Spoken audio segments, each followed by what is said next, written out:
the Deadpool build, a melee-centric build that is surprisingly adequate considering the game's past with melee-focused setups.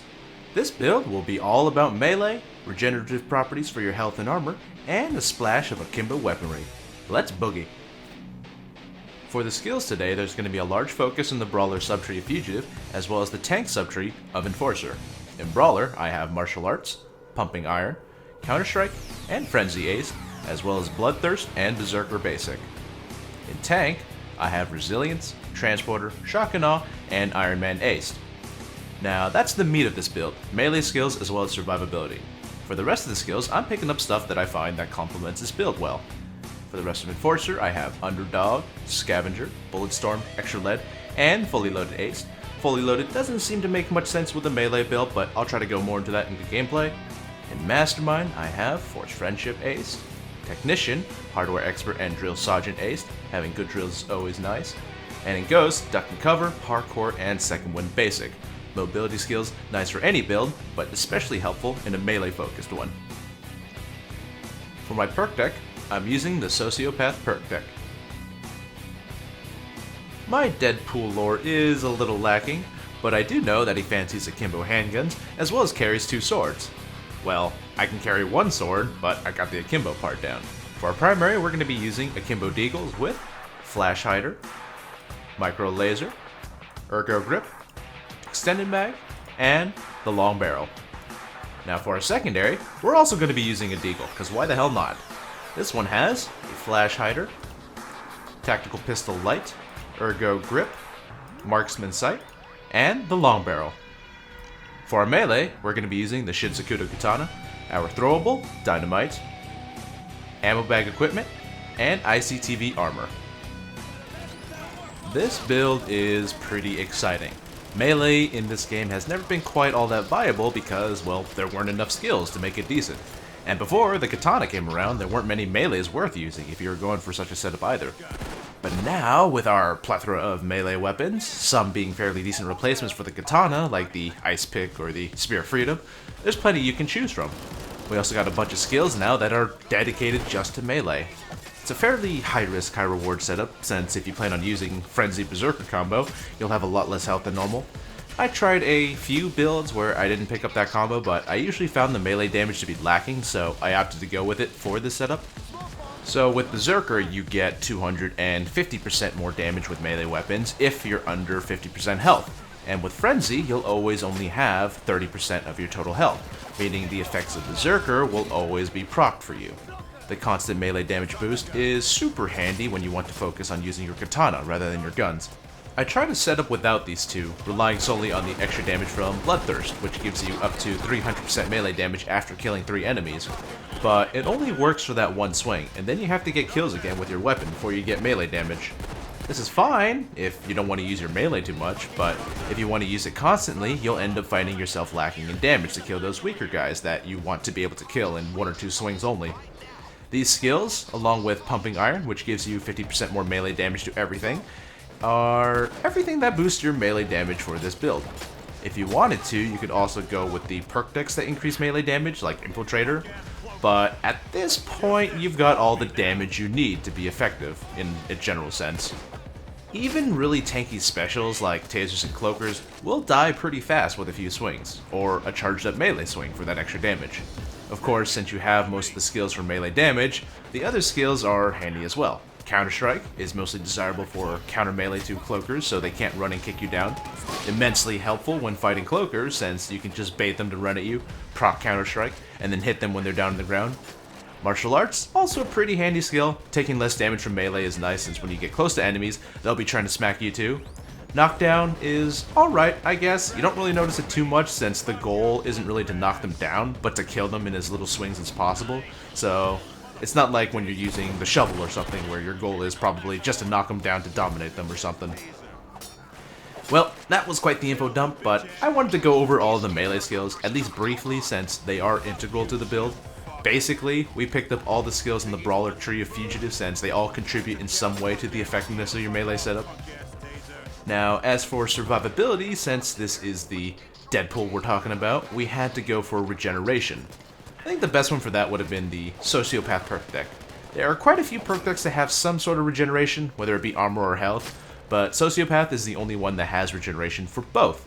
When you get a melee kill, you get 10% of your health back, and when you get a kill at medium range, you'll get some armor back. I don't exactly remember the numbers. It's a good balance of armor and health, and the perk deck is pretty fun to use with the panic mechanic as well. I decided to run with a tanky setup, rocking ICTV. You could run a melee build with a more dodge-oriented setup. You could even try going with a crit setup so that your melee does some absurd damage every now and then. But I find less consistent success when I run with those setups. You're too much of a glass cannon, and forcing yourself to get close to enemies is just begging for punishment. I think with this setup, at least for me, I find a nice little balance for all the stuff that I wanted. I tried one setup with the Anarchist perk deck and Hostage Taker, getting my regeneration that way, and while I liked the insane amount of armor you had with ICTV, I really disliked the fact that you couldn't hide to regenerate armor. I mean, you could play it safe and shoot stuff, but I think that kinda defeats the whole purpose of this build. I like the slightly high-risk, high-reward setup that this build offers. By going out and killing things constantly with your katana, you can keep up building your armor and health to a certain degree, but you have to be careful since you don't have as much health. You do end up taking a lot less health damage due to Frenzy, but you still have to be careful. Along with Iron Man for the increased armor as well as the ability to use ICTV, I also opted to take other skills that would help with damage resistance or more regeneration. I ace Bullseye, so any headshot I got with my weapons will help regenerate armor. And outside of the tank subtree, I also picked up Underdog for some better survivability when enemies are close. Since I am using armor, I went with most of the stuff in the tank subtree that would help out with that. I also picked up the speed skills in Ghost, which is really nice to have for only 3 skill points required.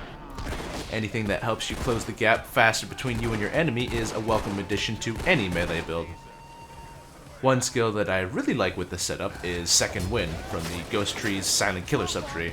That increased run speed when your armor breaks can sometimes be a lifesaver, especially for armor builds where you're pretty slow and moving around isn't exactly the easiest thing.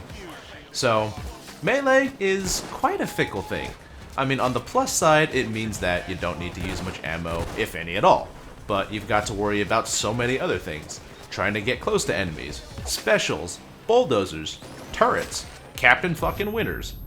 While the act of meleeing itself doesn't require much thought, you definitely have to worry a lot more about things like your positioning, which situations you can tackle, knowing how much punishment you can take before you need to start backing off and finding cover, etc. You've got to have a much different mindset when you focus on melee. It's very map dependent, but fortunately, not only do the new skills make melee a lot more viable, but a lot of the weapons available synergize great with melee setups. With these Deagles, for example, they've got great accuracy to take care of any targets far away, as well as snipers, and they're pistols that don't really need skills to be useful. They do enough damage to work well on their own.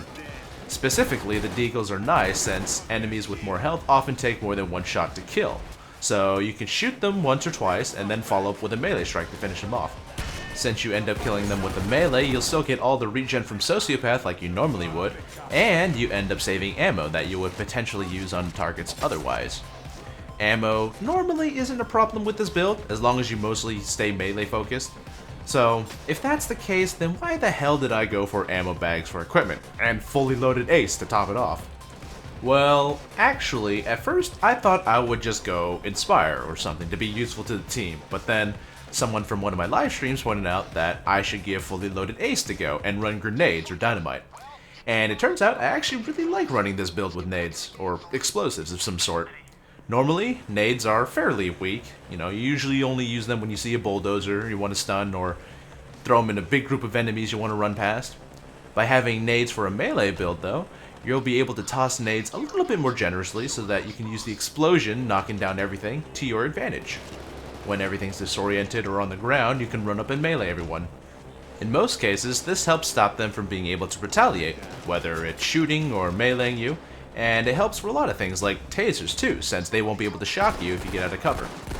By having fully loaded A's, you can get back grenades without needing to rely solely on the grenade asset that you get in the lobby. You don't get grenades that fast or that reliably, but getting them back, even slowly, helps you out with your melee shenanigans. Anyway, melee build, pretty fun, but it's a little bit of a hard sell. When you've got so many good weapons and skills now, there's not too many reasons to go melee unless you really wanted to. It's good against trash mobs and such, but every special is your enemy, since, you know, dozers don't die fast from melee. Snipers tend to be out of your reach. Things like tasers you want to keep away from you so that they can't use their special ability on you.